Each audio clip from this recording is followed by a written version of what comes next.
કાર્યેષુ સર્વદા। ઓમ નમઃ શિવાય। દક્ષે માનેલી માનહાનિ। સૂત કહે છે કે એક સમયે બધા મુનિઓએ પ્રયાગ ક્ષેત્રમાં એકત્ર થઈને એક મોટો યજ્ઞ કર્યો હતો। બ્રહ્મા પોતાના વેદ શાસ્ત્રો લઈને ત્યાં ગયા હતા અને શંકર પણ ગયા હતા। સૌ પ્રજાપતિઓનો અધિપતિ બનેલ દક્ષ પણ તે સભામાં આવ્યો, એટલે સૌ મુનિઓએ ઊભા થઈને તેનું અભિવાદન પણ કર્યું। દક્ષે પિતામહને પ્રણામ કર્યા। તેણે જોયું કે સભામાં શંકર હાજર હતા, પણ તેણે દક્ષને માન ના આપ્યું કે અભિવાદન કર્યું નહીં। દક્ષ ગર્વિષ્ઠ અને અભિમાની બન્યો હતો, એટલે તેને શંકર પર ક્રોધ થયો અને તે બોલ્યો કે આ શંકર દુર્જન જેવો કેમ થયો છે? તે ખરેખર નિર્લજ્જ છે। સ્મશાનમાં રહેનારો, પ્રેતો અને પિશાચોથી વીંટાયેલો તે મને પ્રણામ કેમ નથી કરતો?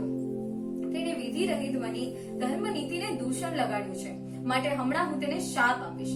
યજ્ઞોમાં આ રુદ્રનો બહિષ્કાર થશે અને તેને દેવોની સાથે યજ્ઞ ભાગ અપાશે નહીં। દક્ષનું આવું વચન સાંભળીને શંકર તો કંઈ બોલ્યા નહીં, પણ નંદીશ્વર કોપાયમાન થયા।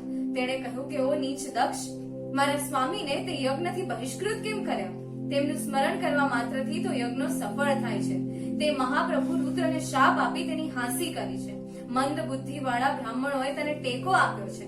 રુદ્રના પ્રભાવથી હું તમને શાપ આપું છું કે તમે બધા વેદના તત્વજ્ઞાનથી રહિત થાઓ। તમે બ્રાહ્મણો કાયમ ભિખારી અને નિર્લજ્જ બનો। તમારામાંથી કેટલાક બ્રહ્મ રાક્ષસ થશે। આ દક્ષ કર્મભ્રષ્ટ અને અનીતિવાળો પશુ જેવો છે, તેથી તે બોકડા જેવા મુખવાળો થાઓ। નંદીશ્વરે શાપ આપ્યો એટલે બ્રાહ્મણોમાં હાહાકાર થઈ ગયો। આ પ્રસંગ બનતા શંકરે નંદીશ્વરને સમજાવી શાંત કર્યા અને પોતાના સ્થાને ગયા। મૂળ બુદ્ધિ દક્ષ અત્યંત રોષયુક્ત થઈ શિવની નિંદા કરતો કરતો પોતાના સ્થાને ગયો। એકદા તું મને તેન યજ્ઞઃ પ્રારંભિતો મહાન તત્રાહુતસ્તદા સર્વે દીક્ષિતેન સુરશ્રયઃ। દક્ષે યજ્ઞની કરેલી શરૂઆત। એક સમયે દક્ષે મોટા યજ્ઞનો પ્રારંભ કર્યો અને તેમાં સઘળા દેવોને અને મુનિઓને નિમંત્ર્યા। અગસ્ત્ય, કશ્યપ, અત્રિ, વામદેવ, ભૃગુ, દધીચી, વ્યાસ, ભારદ્વાજ, ગૌતમ, પૈલ, પરાશર, ગર્ગ, ભાર્ગવ, કકુપ, સીત, સુમંતુ, ત્રિક, કંક અને વૈશંપાયન તથા બીજા અનેક મુનિઓ પોતાની સ્ત્રીઓ સાથે તે યજ્ઞમાં આવ્યા। ગંગાના કિનારે કનખલ નામના સ્થાને તે યજ્ઞ શરૂ થયો। તેમાં બ્રહ્મા, વિષ્ણુ અને સઘળા દેવો પણ સહકુટુંબ આવ્યા। દક્ષે સૌનું ઉચિત સન્માન કર્યું અને નિવાસ સ્થાન આપ્યા। ગંધર્વો, વિદ્યાધરો અને સિદ્ધો તથા નાગો યજ્ઞમાં આવ્યા હતા। યજ્ઞ દીક્ષા લઈને પત્નીની સાથે દક્ષ બહુ શોભી રહ્યો હતો। દક્ષે તે યજ્ઞમાં શંકરને અપવિત્ર છે તેમ કહીને બોલાવ્યા ન હતા અને તેની પત્ની છે તેવું બહાનું કાઢી પોતાની પુત્રી સતીને પણ બોલાવીને યજ્ઞ કાર્ય શરૂ થયું। તે સમયે શંકરને જોયા નહીં, એટલે દધીચીએ પૂછ્યું કે હે દેવર્ષિઓ, આ યજ્ઞમાં શંકર કેમ આવ્યા નથી? તે પિનાકધારી મહેશ્વરની હાજરી વિના યજ્ઞ શોભતો નથી। હે દક્ષ, યજ્ઞની પરિપૂર્ણતા માટે તારે તેમને અહીં બોલાવવા જોઈએ। તેમની હાજરીથી જ યજ્ઞ પવિત્ર બનશે, નહીં તો અધૂરો રહી જશે। દધીચીએ આમ કહ્યું એટલે દક્ષ રોષે ભરાયો અને કહેવા લાગ્યો કે સર્વ દેવો અને ઇન્દ્ર અહીં હાજર છે, બ્રહ્મા અને વિષ્ણુ પણ છે, તો શંકરની શી જરૂર છે? તમે બધા દેવર્ષિઓ અને મુનિઓ છો, પછી શું યજ્ઞ અધૂરો રહેશે? તમને મેં મારી પુત્રી બ્રહ્માની પ્રેરણાથી પરણાવી છે। હે બ્રાહ્મણ, શંકર તો કુલહીન, મૂઢ, અક્કડ અને ભૂત પ્રેતો સાથે રહેનારો અપવિત્ર છે, એટલે તેને આ પવિત્ર યજ્ઞમાં મેં તેડાવેલ નથી। દધીચી મુનિ આવા વચન સાંભળી સહન કરી શક્યા નહીં, એટલે કહ્યું કે ખરેખર શંકર વિનાનો આ યજ્ઞ તે યજ્ઞ જ નથી અને આ યજ્ઞથી જ તારો વિનાશ થશે। આમ કહીને તે ચાલ્યા ગયા। બીજા જે શિવ પ્રત્યે ભક્તિવાળા મુનિઓ હતા તે પણ ચાલ્યા ગયા। દક્ષની આજ્ઞાથી યજ્ઞ કાર્ય શરૂ થયું। હે સજ્જનો, જ્યારે દક્ષના યજ્ઞમાં જવા માટે દેવોને વિમાનો સજ્જ થયા, ત્યારે દેવી સતી ગંધમાદન પર્વત ઉપર સખીઓ સાથે ક્રીડા કરતા હતા। આકાશ માર્ગે રોહિણીની સાથે ચંદ્રને દક્ષના યજ્ઞમાં જતા જોયો, એટલે સતીએ સખી વિજયાને કહ્યું કે તું ચંદ્રને પૂછ તો ખરી કે તે જલ્દી જલ્દી ક્યાં જાય છે? વિજયાએ ચંદ્રને જોઈને પૂછ્યું, એટલે ચંદ્રો દક્ષને ત્યાં યજ્ઞ થઈ રહ્યો છે તેમાં પોતે જાય છે તેમ જણાવ્યું। તે વાત સાંભળી સતી વિસ્મય પામ્યા। તે વિચારવા લાગ્યા કે દક્ષ મારા પિતા છે અને વીરણી મારી માતા છે, તેમણે અમને બેઉને યજ્ઞમાં કેમ તેડાવ્યા નહીં હોય? હું શંકરને પૂછું। સતીએ પિતાના યજ્ઞમાં જવા ઈચ્છા થઈ। સતી શંકરની પાસે ગયા અને બે હાથ જોડી પૂછવા લાગ્યા કે મેં સાંભળ્યું છે કે મારા પિતાને ત્યાં મોટો યજ્ઞ થાય છે અને તે ઉત્સવમાં અનેક દેવો અને મુનિઓ જઈ રહ્યા છે. તેમના યજ્ઞમાં જવાનું તમને કેમ ગમતું નથી તે કહો. ગૃહસ્થીઓનો ધર્મ છે કે સંબંધીઓ સાથે મળતા રહેવું. હે પ્રભુ, તમે મારી સાથે મારા પિતાને ત્યાં યજ્ઞમાં પધારો. બ્રહ્માજી નારદને આ કથા સંભળાવી રહ્યા છે અને મુનિઓની સભામાં સૂત આ કથા કહી રહ્યા છે. મહાદેવે સતીને કહ્યું કે હે દેવી, દક્ષ તમારો પિતા છે, પણ તે મારો દ્રોહ કરે છે. હે દેવી, જેઓ વગર બોલાવે પારકે ઘરે જાય છે તેઓ અપમાન પામે છે, માટે તમારે કે મારે તે યજ્ઞમાં જવું ન જોઈએ. સતી બોલ્યા કે હે શંભો, આપને લીધે તો યજ્ઞ સફળ થાય છે, તો મારા પિતાએ આપને કેમ નિમંત્રણ નથી? તેમને આવી બુદ્ધિ કેમ થઈ તે જાણવા હું ત્યાં જવા ઈચ્છું છું. હે નાથ, મને ત્યાં જવાની રજા આપો. શિવ કહેવા લાગ્યા કે હે દેવી, ત્યાં જવાની જો તમારી મરજી હોય તો તમે અવશ્ય જાઓ. તમે આ પોઠિયા પર બેસી સાથે ગણો લઈને ઠાઠથી જાઓ. બધા ગણો આનંદથી ઉત્સવ કરવા લાગ્યા અને 60,000 ભૂતગણો સાથે સતીની સવારી યજ્ઞ સ્થળે આવી પહોંચી. દેવી એકલા જ અંદર ગયા. તેમને જોઈને તેમના માતા અને બહેનોએ તેમનો સત્કાર કર્યો, પણ દક્ષ કંઈ બોલ્યા નહીં અને તેથી જ બીજા લોકોએ પણ દક્ષને અનુસરીને સતીને કંઈ આદર આપ્યો નહીં.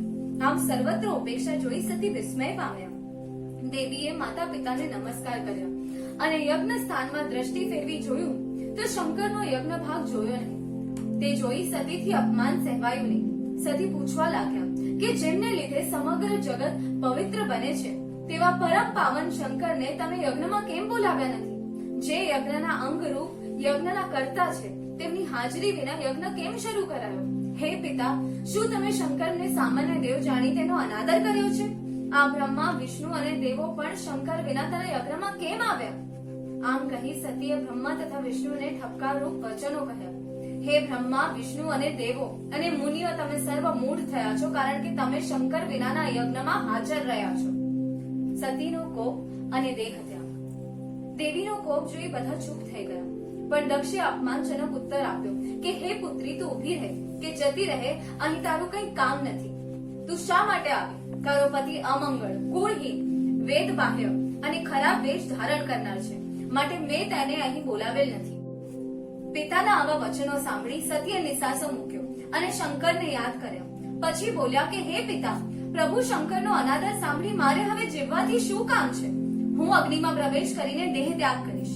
સૌ સાંભળો, શંકરની નિંદા કરનારાની જીભ સમર્થ હોય તેને કાપી નાખવી જોઈએ, પણ જો અસમર્થ હોય તો બેઉ કાન બંધ કરી ત્યાંથી જતા રહેવું જોઈએ.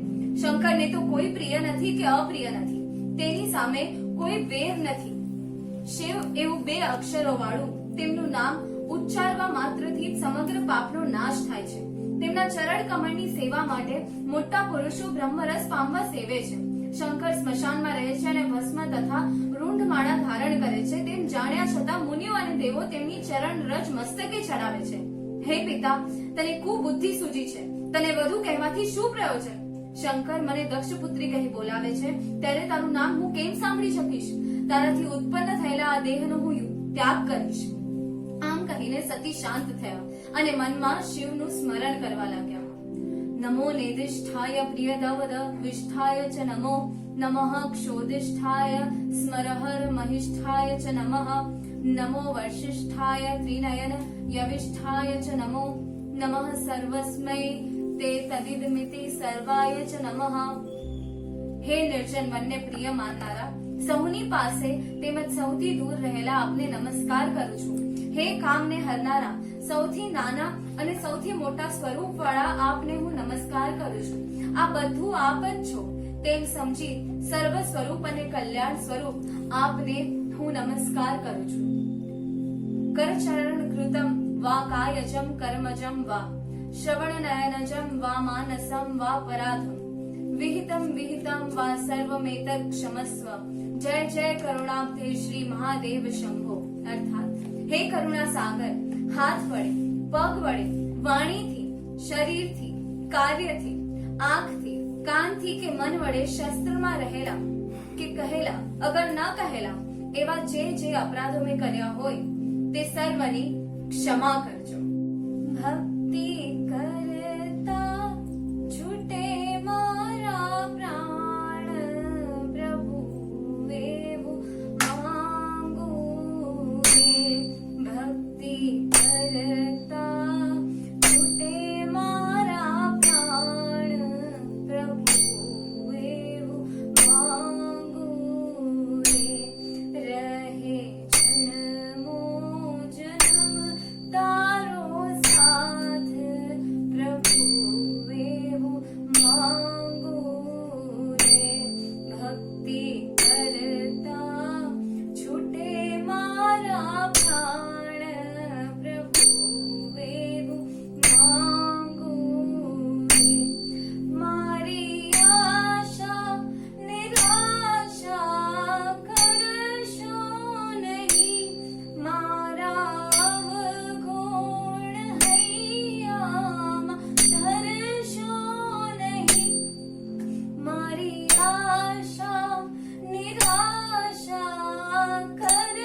આમ શિવ સ્મરણ કરતા દેવી નીચે બેસી ગયા, જળનું આચમન કર્યું, આંખો બંધ કરી અને યોગ માર્ગમાં પ્રવેશ કર્યો. પ્રાણ અને અપાનને સમાન કરી હૃદયમાંથી ઊંચે કંઠમાં અને ભૂમધ્યમાં લઈ ગયા. પછી વાયુની ધારણા કરી. તુરંત જ તેમની ઈચ્છાથી તેમનો દેહ ભસ્મીભૂત થઈ ગયો. દક્ષ યજ્ઞમાં આકાશવાણી. દેવો હાહાકાર કરવા લાગ્યા. મુનિઓ ગભરાઈ ઉઠ્યા અને સતીના ગણો ક્રોધથી હથિયાર ઉગામી ઉભા થયા. તેમને ખસી આવતા જોઈને ભૃગુએ યજ્ઞમાં હોમ કર્યો અને અગ્નિમાંથી ઋભુ નામના બળવાન અસુરો ઉત્પન્ન કર્યા. શિવગણોનું તેમની સાથે યુદ્ધ થયું અને ઋભુઓના પરાક્રમથી ત્રાસી શિવગણો નાસી ગયા. કેટલાક મરણને શરણ થયા. આ રીતે યજ્ઞમાં વિઘ્ન ઊભું થયું. તે વખતે ત્યાં આકાશવાણી સંભળાણી. એતસ્મિનંતરે તત્ર નભો વાણી મુનીશ્વર અવોચ ચૂર્ણવંતામ દક્ષ સુરાદિનામ યથાર્થઃ. તે સમયે ત્યાં દક્ષ અને દેવોના સાંભળતા આકાશવાણીએ એવું સત્ય વચન કહ્યું કે હે દક્ષ, હે દંભી, તે ન અનર્થકારક કામ કર્યું છે. શિવ ભક્તોના શ્રેષ્ઠ દધીચીનું વચન તે ન માન્યું. તે શાપ આપી ચાલ્યા ગયા તો પણ તું સમજ્યો નહીં. તે પછી મંગળ સ્વરૂપ તારી પુત્રી સતી તારા ઘરે આવી તો પણ તે તેનો સત્કાર કર્યો નહીં. તું વ્યર્થ મોહ પામ્યો છે. એ સતી સદા સર્વદા આરાધવા યોગ્ય હતા, કારણ કે શંકરનું અર્ધ સ્વરૂપ પામ્યા હતા. શંકર જ પરમેશ્વર, સર્વના સ્વામી, પરથી પર વિષ્ણુ અને બ્રહ્માએ પણ સેવવા યોગ્ય અને સર્વનું કલ્યાણ કરનાર છે. હે દુષ્ટ, એ શંકરની શક્તિનો તે આજે સત્કાર ન કર્યો અને એ જ કારણથી નક્કી તારા યજ્ઞનો નાશ થશે. શિવ જગતના પિતા છે અને શિવા જગતના માતા છે, છતાં તે તેમનો સત્કાર ન કર્યો. હવે તારું કલ્યાણ કેમ થશે? તારો ગર્વ આમ જ નાશ પામશે. સર્વના ઈશ્વર શંકરથી વિમુખ થઈ આ દેવોમાંથી કયો દેવ તને બચાવશે? તારા યજ્ઞનો નાશ થાવ, તારું મોઢું સળગી જાઓ. હે દેવો, તમે આ યજ્ઞ મંડપમાંથી નીકળી પોતપોતાના સ્થાને ચાલ્યા જાઓ, નહીં તો તમારો પણ નાશ થશે. હે બ્રહ્મા, હે વિષ્ણુ, તમે જલ્દી નીકળી જાઓ. આકાશવાણી બોલતી બંધ થઈ.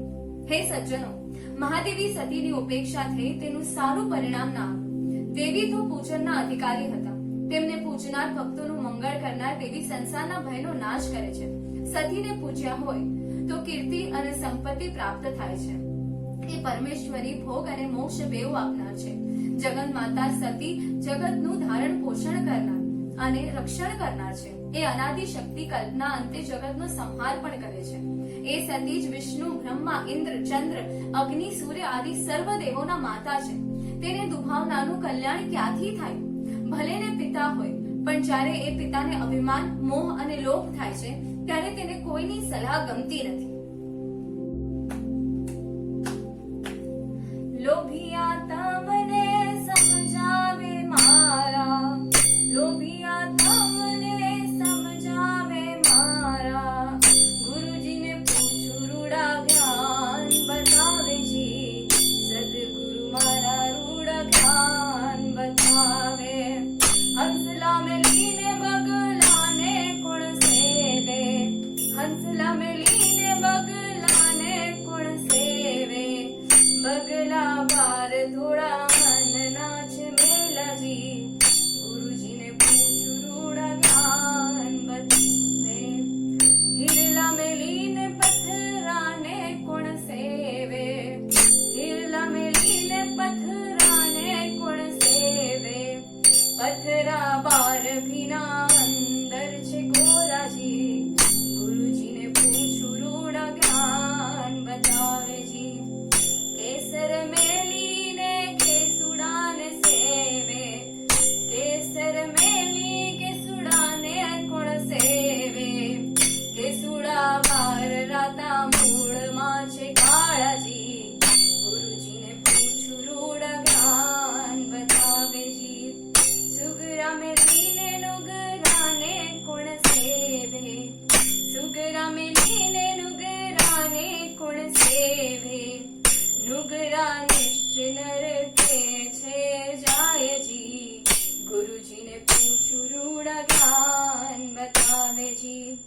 દેવળ ચરણે પંડિત બોલ્યા, દેવળ ચરણે દેવાયતજી બોલ્યા, સંતોનો મેળલો છે સવાયો જી,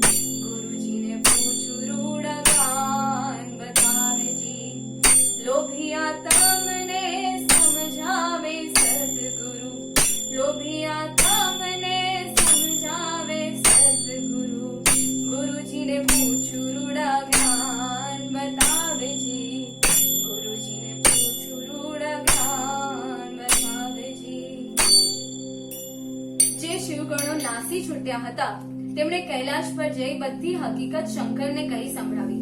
શંકરે નારદનું સ્મરણ કર્યું અને નારદ આવી પહોંચ્યા એટલે તેને યજ્ઞ સંબંધી વિશેષ હકીકત પૂછી.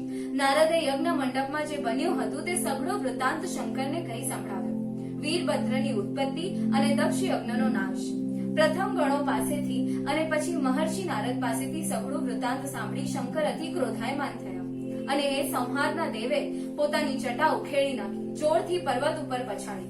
તે સમયે ભયંકર અવાજ થયો અને જટાના પૂર્વ ભાગમાંથી વીરભદ્ર ગણનાયક ઉત્પન્ન થયો.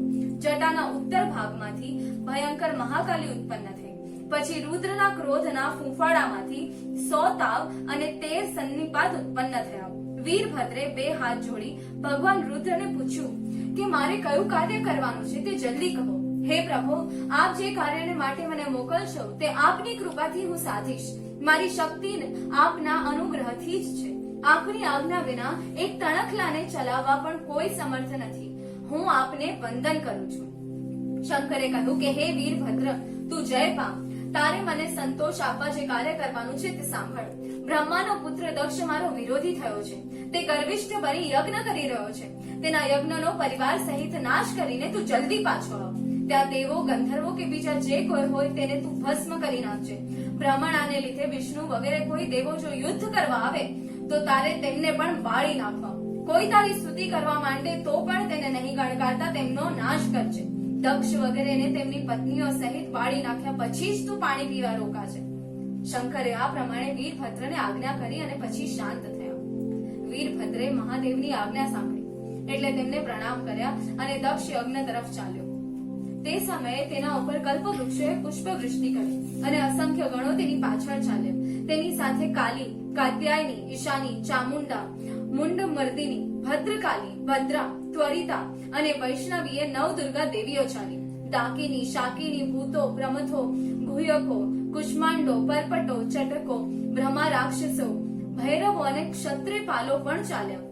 64 કરોડ ગણોને લઈને ભંગી, રીટી, અશ્ની અને ભાલક ગણ નાયકો પણ નીકળી ગયા. તે વખતે ભેરીઓના મોટા નાદ થવા લાગ્યા. શંખો, ઢોલ, ગોમુખ અને વિવિધ રણશિંગાના અવાજોથી આકાશ ગાજી રહ્યું. તે સમયે દક્ષના યજ્ઞ સ્થાને અનેક અપશુકનો દેખાવા લાગ્યા.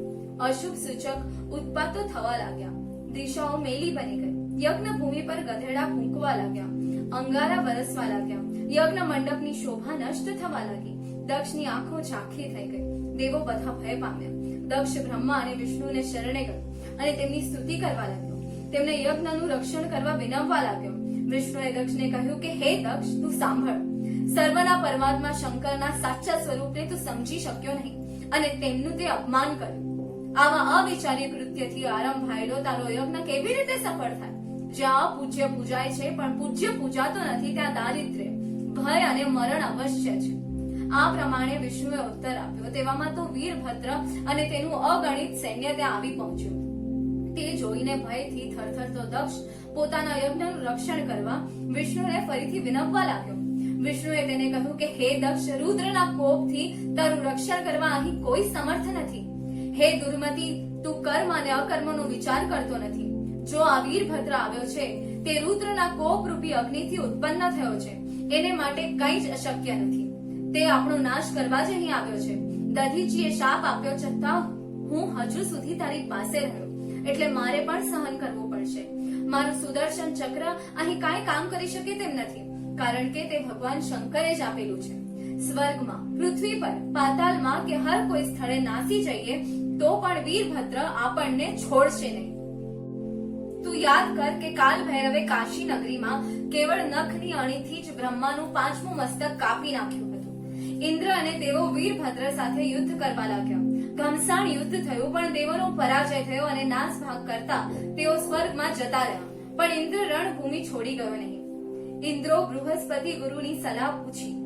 ગુરુ કહેવા લાગ્યા કે તું મૂર્ખ બની લોકપાલો સાથે આજે આ યજ્ઞમાં આવ્યો છે પણ તું શું કરી શકીશ? રુદ્રની આજ્ઞાથી આ રુદ્ર ગણો યજ્ઞનો નાશ કરવા લાગ્યા છે. તેઓ અવશ્ય નાશ કરશે અને તેનો કોઈ જ ઉપાય નથી. વીરભદ્રના તીક્ષ્ણ બાણોનો વરસાદ સહન ન થવાથી ઇન્દ્ર વગેરે લોકપાલો પણ નાસી ગયા અને વીરભદ્ર યજ્ઞ મંડપ સમક્ષ આવી પહોંચ્યો. તેને જોઈ બ્રાહ્મણો વિષ્ણુની સ્તુતિ કરવા માંડ્યા એટલે વિષ્ણુએ યુદ્ધ કરવાની તૈયારી કરી. તેમને યુદ્ધ કરવા આવતા જોઈ વીરભદ્રે કહ્યું કે હે વિષ્ણુ, તમે મહાદેવના વિરોધી કેમ થયા? તમે અહીં શા માટે આવ્યા? સતીએ જે કહ્યું અને કર્યું તે શું તમે નથી જોયું? હમણાં હું તમને તેનું ફળ ચખાડું છું. વિષ્ણુએ હસીને ઉત્તર આપ્યો કે હે વીરભદ્ર, તમે મને શંકરનો અભક્ત નહીં પણ ભક્ત ગણો. આ દક્ષ મૂર્ખાઈથી યજ્ઞ કરવા માંડ્યો. તે મારો ભક્ત છે એટલે હું તેના યજ્ઞમાં આવ્યો છું. હું પરાક્રમી વીરભદ્ર તમને અટકાવું છું. તમે મને અટકાવો, પછી જે થવાનું હશે તે થશે. વીરભદ્રોથ યુદ્ધે વૈ વિષ્ણુના સમહાબલઃ સંસમૃત્ય શંકરમ ચિત્તે સર્વાપદ વિનિવારણમ. એટલે વીરભદ્રે વિષ્ણુની સાથે યુદ્ધ કરવા માટે સર્વ આપત્તિઓનું નિવારણ કરનાર ભગવાન શંકરનું સ્મરણ કર્યું. પછી જાત જાતના આયુધો ધારણ કરનારા વીરભદ્ર અને વિષ્ણુનું તુમુલ યુદ્ધ થયું. વીરભદ્રે મોટું ત્રિશૂળ લઈને વિષ્ણુની છાતી પર પ્રહાર કર્યો એટલે વિષ્ણુ બેભાન બનીને ઢળી પડ્યા. પછી ઉભા થઈ તેમણે ચક્ર ધારણ કર્યું, પણ વીરભદ્રે ચક્ર સહિત વિષ્ણુને થંભાવી દીધા. પછી યુદ્ધનું પરિણામ જાણનારા વિષ્ણુએ દક્ષને તેના કર્મનું ફળ ભોગવવા રહેવા દીધું અને પોતે અદ્રશ્ય થઈ ગયા. બ્રહ્મા પણ દુઃખી થતા થતા સત્યલોકમાં ચાલ્યા ગયા. કેસરી સિંહની પેઠે મોટી તલવાર લઈને વીરભદ્ર યજ્ઞ સ્થાનનો વિધ્વંસ કરવા લાગ્યો. ગણનાયક મણિભદ્રે ભૃગુ મુનિને પછાડી તેમના દાઢી મૂછ ઉખેડી નાખ્યા. ચંડે પૂષાના દાંત પાડી નાખ્યા. નંદીએ ભગદેવની આંખો ફોડી નાખી. વીરભદ્રે દક્ષને તેના આશ્રય સ્થાનમાંથી ખેંચી કાઢ્યો અને તેનું માથું કાપી યજ્ઞ કુંડમાં ફેંકી દીધું.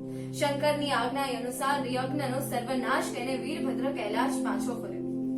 મૂર્ખો મોહને ઘોડે ચઢે રે, માથે કાળ નગારા ગળે રે. હરિજન હોય તેની હાંસી કરે, જીવ અવલું બોલી રડે. એકલો હોય તોય અભાગ્યો, નવગ્રહની ઘોડીએ નડે. પરતર્યું શું પ્રીતિ કરું એવા ઘાટ ખોટા ઘડે. ભેગ દેખીને જીવ થાય ભુરાયો, જેમ પતંગ દીપમાં પડે. ત્રણે અવસ્યા ગઈ તૃષ્ણામાં, પછી કાળે કીધો કડે. ભોજો ભગત કહે ભજન વિના, જમના જોડા જોડ. મૂર્ખો મોહને ઘોડે ચડે રે, માથે કાળ નગારા ગળે રે. આ પ્રમાણે નારદજીએ પિતા બ્રહ્મા પાસેથી કથા સાંભળી એટલે પૂછવા લાગ્યા કે વિષ્ણુ શંકરને જાણતા તો હતા, છતાં દક્ષના યજ્ઞમાં શા માટે ગયા? અને ગયા પછી ત્યાં તેમણે શંકરના ગણો સાથે યુદ્ધ કેમ કર્યું? તેનું કારણ જાણવા મને ઈચ્છા છે. મારો આ સંશય આપ દૂર કરો. દક્ષ યજ્ઞમાં વિષ્ણુ અને બ્રહ્મા કેમ ગયા હતા? બ્રહ્મા બોલ્યા કે તમે શંકરનું ચરિત્ર પ્રેમથી સાંભળ્યું અને તેનો મર્મ પકડ્યો, તેથી હું ખુશ થયો છું. એક સમયે વિષ્ણુએ એક શુભ નામના રાજાને સહાય કરી હતી, તેથી દધીચીએ તેમને શાપ આપ્યો હતો. તે શાપના પ્રતાપે જ્ઞાન ભ્રષ્ટ થઈને વિષ્ણુ દક્ષના યજ્ઞમાં ગયા હતા. તે શાપનો પ્રસંગ તમને સંભળાવું છું. પૂર્વે શુભ નામે એક મહાતેજસ્વી રાજા થઈ ગયો. તે મુનિ દધીચીનો મિત્ર હતો. દધીચી અને તેના વચ્ચે લાંબો વિવાદ થયો હતો. દધીચીએ કહ્યું કે ત્રણેય વર્ણ કરતા બ્રાહ્મણ શ્રેષ્ઠ છે, જ્યારે રાજાએ કહ્યું કે રાજા આઠેય લોકપાલોના શરીર ધારણ કરે છે, માટે રાજા શ્રેષ્ઠ છે. રાજા સર્વ દેવતામય છે. બ્રાહ્મણ કરતા પણ રાજા શ્રેષ્ઠ છે, માટે તમારે મારું અપમાન ન કરતા મારું પૂજન કરવું જોઈએ. મુનિ દધીચીને આવા વચનો સાંભળી પોતાનું ગૌરવ ભંગ થતા ક્રોધ થયો અને તેમણે રાજાના માથામાં મુઠ્ઠા મારી. રાજાએ સામે મુનિને પ્રહાર કર્યો. મુનિ ઘાયલ થયા, પણ તુરંત તેમણે શુક્રાચાર્યનું સ્મરણ કર્યું. એટલે શુક્રાચાર્ય આવીને મૃત્યુંજય વિદ્યાના બળે મુનિને સાત સારા કરી આપ્યા. મહામૃત્યુંજય મંત્ર રાજા શુભ અને દધીચીની કથા. પછી શુક્રાચાર્યએ દધીચીને કહ્યું કે હે મુનિ, તમે શિવનું પૂજન કરજો. હું તમને વેદોક્ત મહામૃત્યુંજય નામનો ઉત્તમ મંત્ર કહું છું, તે ગ્રહણ કરો. આ મંત્રને મૃત સંજીવની મંત્ર પણ કહે છે. તેનો નિત્ય જપ કરવો, શિવનું સ્મરણ કરવું અને મંત્ર વડે મંત્રેલું જળ પીવું. શિવનું પૂજન કરી સાવધાન થઈને આ મંત્રનો જપ કરવો. પ્રથમ શિવનું ધ્યાન કરવું, જેના પ્રભાવથી મંત્ર સિદ્ધ થાય છે. ધ્યાન મંત્ર: હસ્તાંભોજ યુગસ્થ કુંભ યુગલ દુદ્ધૃત્ય તોયમ શિરઃ સિંચતમ કર્યોર્યુગેન દધત સ્વાંકે સ્વકુંભૌ કરો. અક્ષસ્ત્રિભુ મૃડહસ્તમ અંબુજગતમ મૂર્ખસ્થ ચંદ્રસ્ત્રવત પિયુષાર્દ્રતનું ભજે સગિરિજમ ત્ર્યક્ષમ ચ મૃત્યુંજય. બે હાથ રૂપી કમળોમાં ધારણ કરેલા બે કળશોમાં પાણી લઈને પોતાના મસ્તક ઉત્તર સિંચન કરનારા, બીજા બે હાથને કળશો સહિત પોતાના ખોળામાં ધારણ કરતા, બીજા બે હાથમાં રુદ્રાક્ષની માળા અને મૃગને ધારણ કરતા, કમળ પર બિરાજેલા, મસ્તક પર રહેલા ચંદ્રમાંથી ઝરી રહેલા અમૃતથી ભીંજાયેલા પાર્વતી સહિત 3 નેત્રવાળા અને મૃત્યુને જીતનારા શંકરને હું ભજું છું.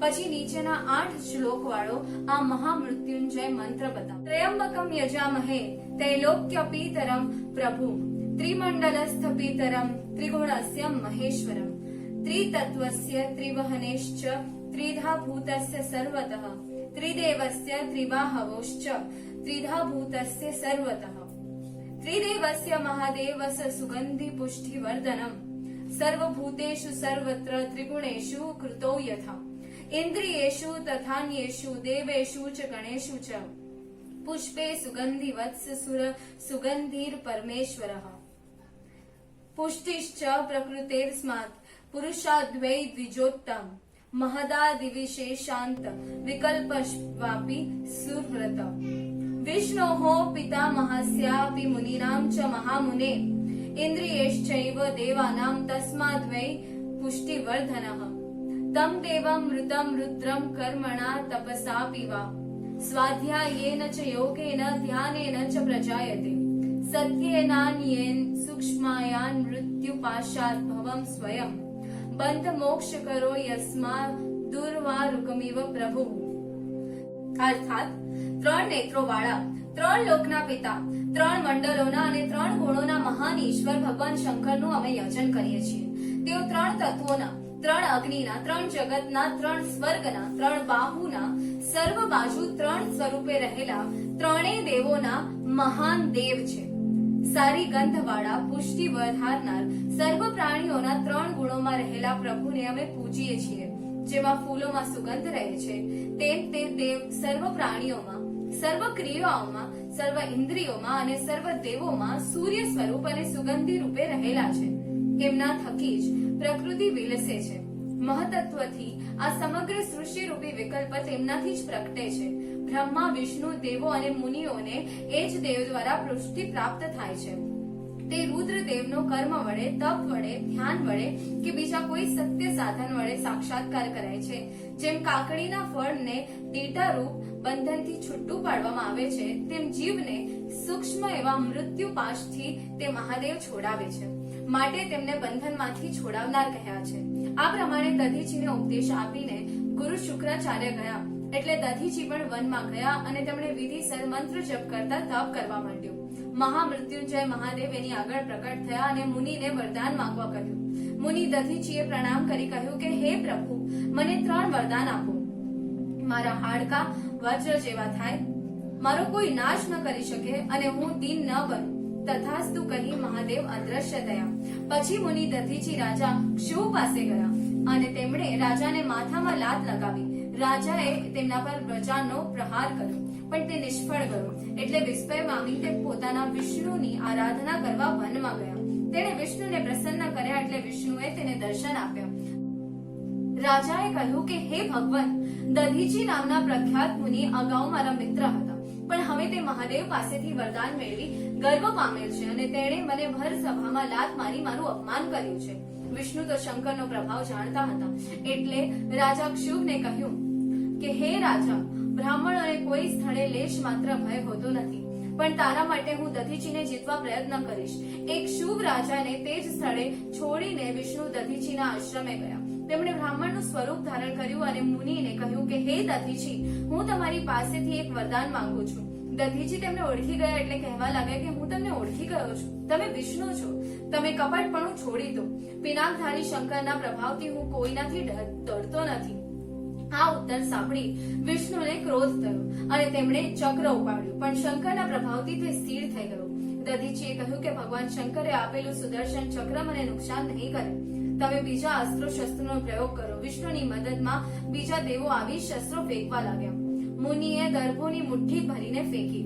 તેમાંથી દિવ્ય ત્રિશૂળ બની ગયું અને તેણે બધા જ અસ્ત્ર શસ્ત્રોનો નાશ કરી નાખ્યો. દેવો નાસી ગયા. વિષ્ણુએ માયા રચી અને પોતે વિશ્વરૂપ બની ગયા. ચ્યવન પુત્ર દધીચીએ જગતપતિ વિષ્ણુને કહ્યું કે હે મહાબાહો, માયાનો ત્યાગ કરો. માયા તો માત્ર પ્રતિભાસ છે.